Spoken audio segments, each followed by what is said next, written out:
Hello बच्चों, कैसे हो सभी? मस्त होंगे, स्वस्थ होंगे। हमने अभी तक 13.3 कंप्लीट कर ली है। आज हम उसको आगे बढ़ाते हैं 13.4।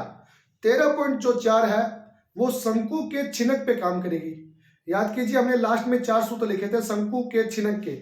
सबसे पहले शंकु के वक्र का पृष्ठीय क्षेत्रफल बोल दिया जाए तो सूत्र याद होगा आपको, pi L R1 plus R2।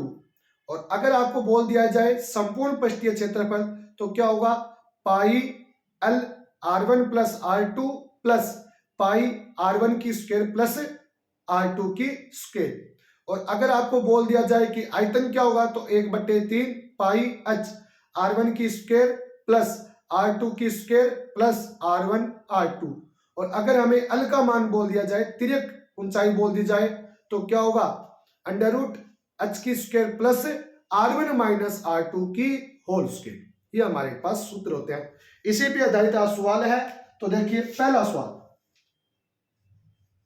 और चिन्ह जैसे गिलास हो गया, बाल्टी हो गई, बाकेट हो गई, इस प्रकार की आकृतियां क्या कहलाती है, छिनक कहलाती है। तो पहला सवाल दिया, पीने वाला गिलास 14 सेंटीमीटर ऊंचाई वाले एक शंकु के छिनक का आकार है।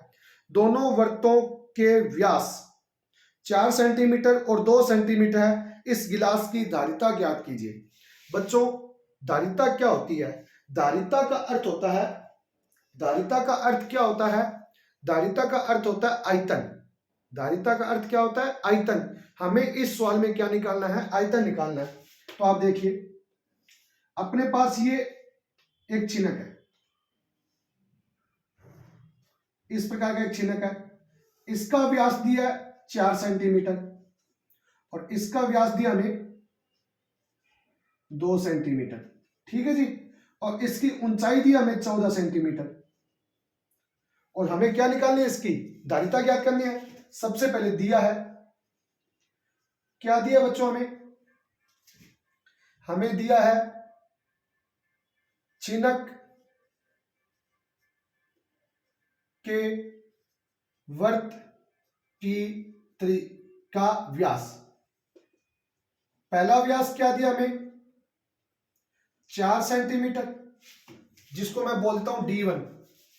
डायमीटर होता है, क्या होता है D1, मैं बोल देता हूं 4 सेंटीमीटर। तो त्रिज्या R1 क्या हो जाएगी? 4/2 अर्थात 2 सेंटीमीटर। ये आपके पास क्या आएगी? छिनक के वर्त की त्रिज्या आ जाएगी। तथा D2 बराबर, दूसरा व्यास कितना दिया है? 2 सेंटीमीटर।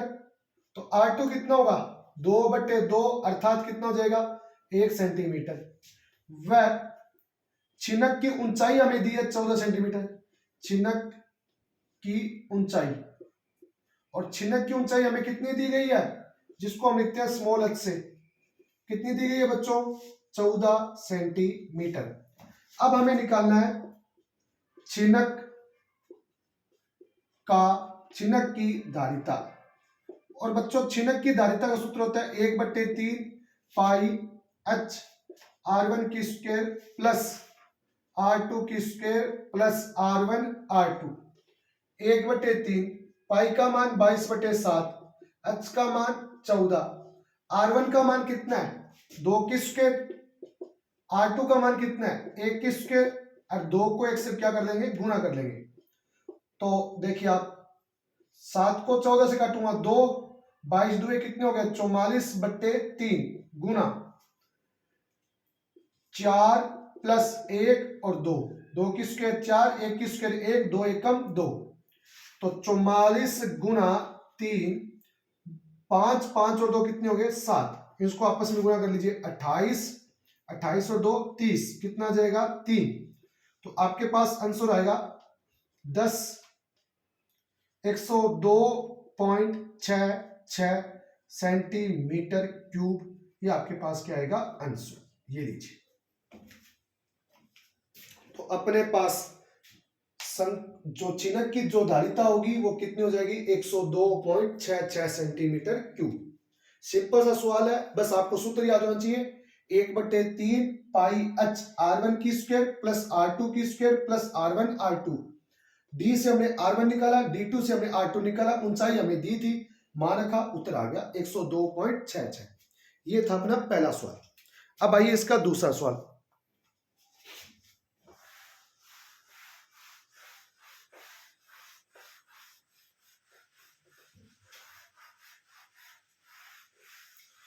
देखिए बच्चों, इसका दूसरा सवाल क्या दिया है? एक शंकु के छिनक की तिर्यक ऊंचाई 4 सेंटीमीटर है, तिर्यक ऊंचाई दी है, तथा इसके वृत्तीय सिरों के परिमाप या परिधियां 18 और 6 सेंटीमीटर है।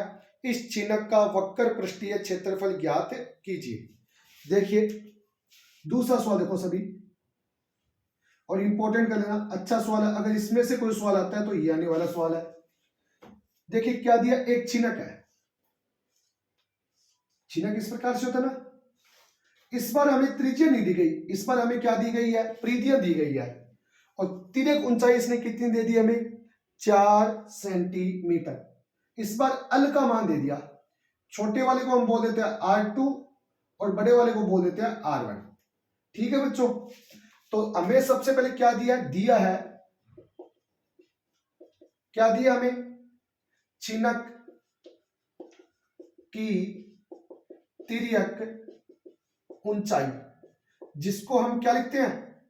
स्मॉल एल से, कितनी है?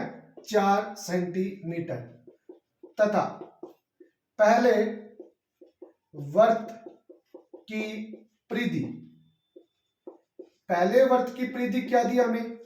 पहले वर्त की परिधि इसने दी है जी 8 सेंटीमीटर।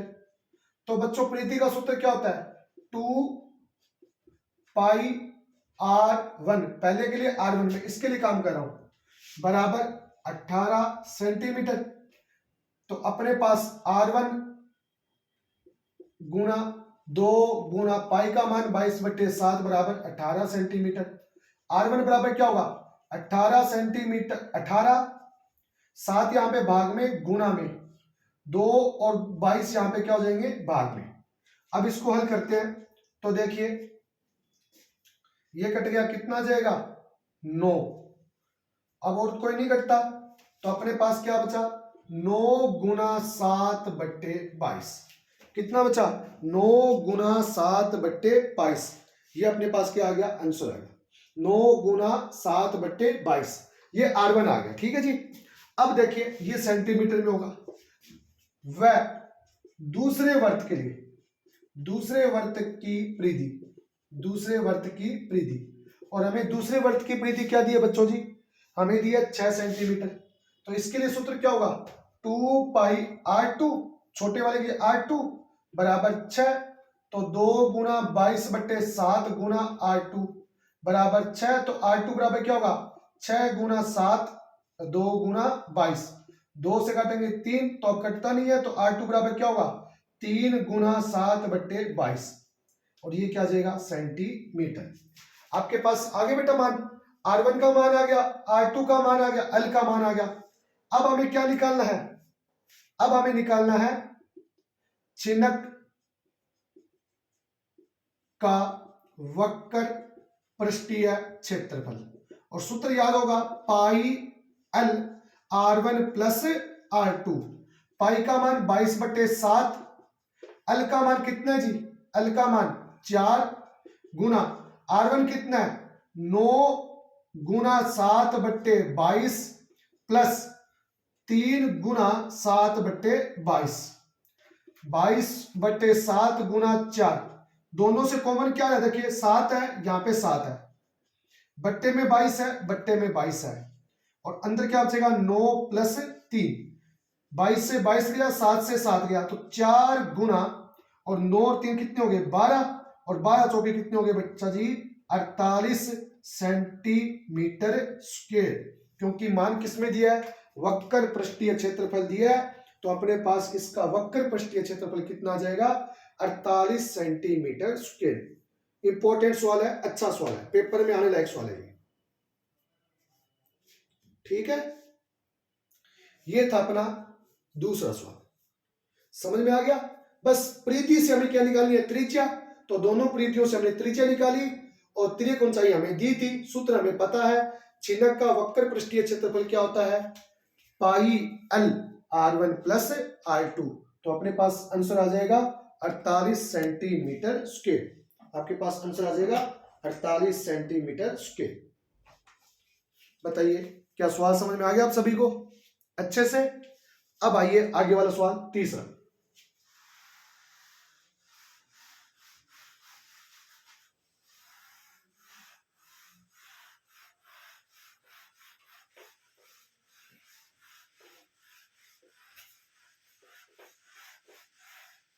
तीसरा सवाल देखिए बच्चों, एक तुर्की टोपी शंकु के छिनक के आकार की है।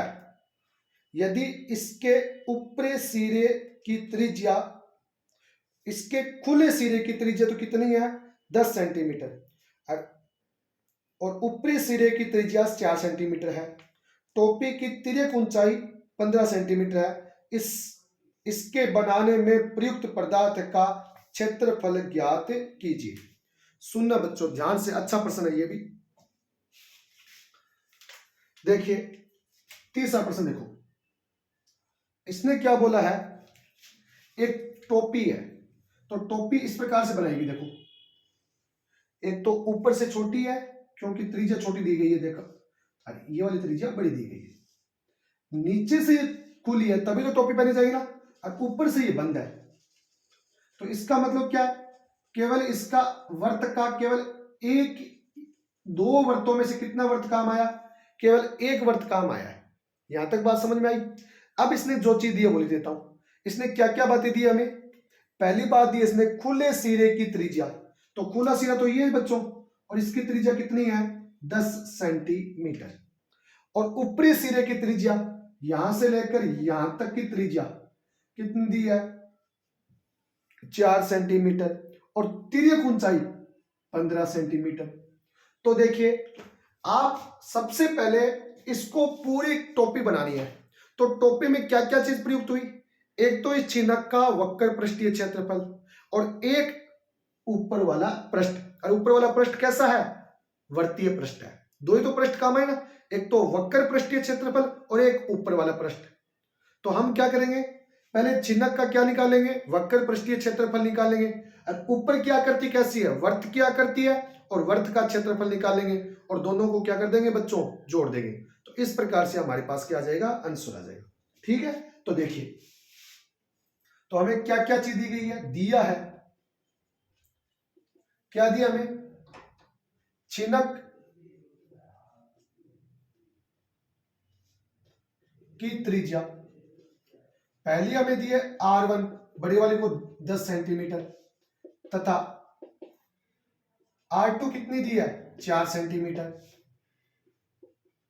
तिर्यक ऊंचाई, वह तिर्यक ऊंचाई जिसको अल से लिखते हैं 15 सेंटीमीटर। सही बात है। अब इससे हम क्या निकालते हैं, सबसे पहले निकालते हैं देखो कि अगर हमें टोपी का, टोपी में प्रयुक्त, टोपी में प्रयुक्त पदार्थ का क्षेत्रफल निकालना है, तो कैसे होगा, अभी मैंने आपको बताया कैसे होगा बच्चों कि, तो क्या लिखेंगे, छिनकाकार टोपी का वक्र पृष्ठीय क्षेत्रफल, एक तो ये निकालेंगे, प्लस में क्या निकालेंगे, ऊपरी वर्तीय पृष्ठ का क्षेत्रफल निकालेंगे। एक तो किसका निकालेंगे, वक्र पृष्ठीय क्षेत्रफल निकालेंगे, और एक ऊपर वाले पृष्ठ का क्षेत्रफल निकालेंगे। छिनक का वक्र पृष्ठीय क्षेत्रफल क्या होता है, pi L R1 plus R2, और ऊपरी के लिए क्या होगा, पाई, ऊपर वाली त्रिज्या को हमने क्या मानी, छोटी त्रिज्या मानी ना R2, तो R2 की स्क्वायर, क्योंकि वर्त का क्षेत्रफल होता है पाई R स्क्वायर, तो ऊपर वाली पृष्ठ है वर्ताकार है, और वर्ताकार का क्षेत्रफल होता है पाई R स्क्वायर, तो छोटी वाली त्रिज्या का नाम हमने क्या बोला था R2, तो पाई R2 की स्क्वायर। अब मान देखो, पाई का मान 22/7, अल का मान कितना जी 15, R1 कितना है 10 प्लस R2 का मान 4 प्लस पाई का मान 22/7, R2 का मान कितना है 4 गुना 4। अब इसको हल करते देखिए 22/7 गुना 15 गुना, क्योंकि ब्रैकेट का अर्थ भी क्या होता है गुना होता है, 10 और 4 कितने हो गए 14 प्लस 22/7 गुना और 4 गुना 4। सही बात है। अब इसमें देखिए काटना मत एक बार, इन दोनों से कॉमन क्या है अपने पास 22/7 कॉमन आया और इन दोनों को आपस में गुना कर लीजिए तो 4 चौके 16 और 14 5 70 7, 14 और 7 कितने हो गए 14 और 7 21, 210। तो 22/7 गुना 210 226। अब इसमें कटता गया ये 22 21 नहीं कटता, तो अब अपने को क्या करना पड़ेगा गुना करना पड़ेगा। तो आप क्या करना है इनका गुना कर लेना आपस में, 22 को 226 से गुना कीजिए, 22 छिक्के 132 13, 22 दूनी 44 47 57 5, 44 44 और 5 49 बट्टे कितना हो जाएगा 7। अब इसका भाग दीजिए तो 7 1 0.20 14 2 6 60 56 कितना आ जाएगा 56 8। और आगे क्या आ जाएगा बच्चों सेंटीमीटर स्क्वायर, ये इसका क्या आ जाएगा आंसर 710.28। 710.28 आपके पास क्या आएगा आंसर आएगा। ठीक है बच्चों, आगे समझ में कि हमें क्या बस गुना भाग लेना अपने आप, ये तो आप चीज बस ध्यान देना। क्या करोगे पहले तो पूरा वक्र पृष्ठीय क्षेत्रफल और ऊपर वाली पृष्ठ का क्षेत्रफल दोनों को क्या करना है ऐड करना है। तो चिलक का टोपी का वक्र पृष्ठीय क्षेत्रफल प्लस में ऊपरी वृत्तीय पृष्ठ का क्षेत्रफल, और ऊपर जो पृष्ठ है वो कैसी है वर्ताकार, तो ऊपरी वृत्त का वृत्तीय क्षेत्रफल और दोनों को जोड़ लीजिए आपके पास आंसर आएगा 710.28 सेंटीमीटर स्क्वायर। ये आपके पास क्या आ जाएगा आंसर आ जाएगा। तो बताइए कोई दिक्कत यहां तक, किसी को कोई दिक्कत नहीं है। ठीक है, तो हमने 3 सवाल कर लिए 13.4 के। अब इसके 2 सवाल है वो आगे वाले पार्ट में हम करवाएंगे। तो आज के लिए बस इतना ही। आप सभी का बहुत बहुत धन्यवाद। पढ़ाई में आप अपना मन बना के रखिए और धीरे धीरे आप पढ़ते जाइए। अभी भी जो आपने सपने देख रखे हैं आपकी जो मंजिल है उसको पा सकते हो, अभी भी कोई समय गया नहीं है अगर अभी से आप पढ़ाई स्टार्ट करते हो। ठीक है ना, तो पढ़ाई पे अपना मन लगाइए, इंटरेस्ट बढ़ाइए, रुचि बढ़ाइए, जो सब्जेक्ट कमजोर है उसको ज्यादा पढ़िए। ठीक है बच्चों, तो आज के लिए बस इतना ही और आप सभी का बहुत बहुत धन्यवाद।